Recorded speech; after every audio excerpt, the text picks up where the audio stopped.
All right, today we're going to jump back in time to unpack a really powerful story. It's one filled with tension and a huge transition, but ultimately it's all about divine justice. So let's dive into our explainer on Genesis chapter 31.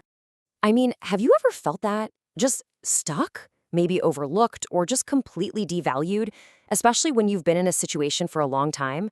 It's a feeling I think a lot of us can relate to, wondering if anyone even sees the struggle. Well, this ancient story, it taps right into that. At its heart, this whole chapter is really a story about endurance. It's about what happens when you just have to hold on to your faith during those long, really taxing seasons, and how God in the end shows up in a big way. Okay, so the main event, right? It's this showdown between two guys, Jacob and his father-in-law, Laban. And this isn't some quick argument. We're talking about a 2-decade-long struggle that really becomes this powerful clash between integrity and, well, straight-up exploitation. So on one hand, you've got Jacob. Now, he's not perfect. He's made his own mistakes in the past. But here, he's serving Laban faithfully, working tirelessly. And then on the other side, you've got Laban, who is just constantly using deception and unfairness to get ahead. And get this wasn't just a one-off thing. No way. The Bible is super specific here. Laban changed Jacob's wages 10 times. That detail is so important because it shows this wasn't an accident. It was a pattern, a systemic injustice that Jacob had to put up with for 20 years. And this quote from Jacob, man, it just says it all. When he finally stands up to Laban, he doesn't brag about how clever he was. He basically says, look, if God hadn't been with me, you would have sent me away with absolutely nothing. He knew deep down that God was the one protecting and providing for him the entire time. Now you might be thinking, okay, that's an old story. But this whole spirit of Laban, it's not stuck in the past. We're going to look at a more modern story from Lee Carle that shows how these exact same patterns of injustice and exclusion can pop up in our own lives right now. So this modern story, it starts out great. For years it was all about warmth, inclusion, and positive, encouraging relationships within a community. Just a really good, supportive environment. But then, just like what happened with Jacob, things take a turn.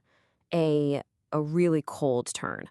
All of a sudden, that warmth is just gone, and it's replaced by this icy distance, and nobody can explain why. It's that changed countenance the Bible talks about, but happening today. And it wasn't one big blow-up. It was this series of small, confusing, and honestly, hurtful moments. A vocal part she was supposed to sing gets removed without anyone even telling her. Then there's this weird, uncomfortable interaction where it felt like someone was looking at her clothes with disdain. It all just adds to this feeling of being pushed out. And that right there, it was confusing and hurtful. That says everything, doesn't it? Sometimes it's the quiet exclusion, the not knowing why, that hurts even more than a big open fight. Okay, but this is the turning point. This is where the story stops being about what people are doing and starts being about what God is doing. It's a powerful reminder that our hurt and confusion, they don't get the final word. The theologian Matthew Henry had this incredible insight on this. He talked about God's restraining power. The idea is that God can literally stop others from causing you harm, even if their hearts are still full of malice. They just can't get to that core part of you where God dwells. So what happened next was just, wow. The divine response was absolutely profound. Her solo performance was so powerful, so anointed, that she received multiple professional-level compliments. It was this clear, public moment of vindication, a real-life example of if God is for you, who can be against you? So what are we supposed to take away from all this, from both Jacob's story and this modern one? I think it boils down to this.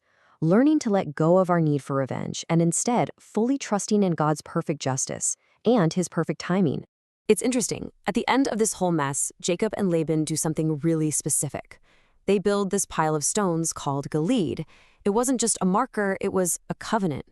It was like they were both saying, okay, this is the line, we will not cross it to harm each other. We leave the past behind and let God handle it. And that's what leads to this incredible mindset, this powerful declaration, I don't need retribution. God sees it all. I'm just going to trust him and obey. That's the posture of faith that lets you rise above the hurt. So look, if you feel like you're in one of those long seasons of endurance right now, I want you to hear this loud and clear.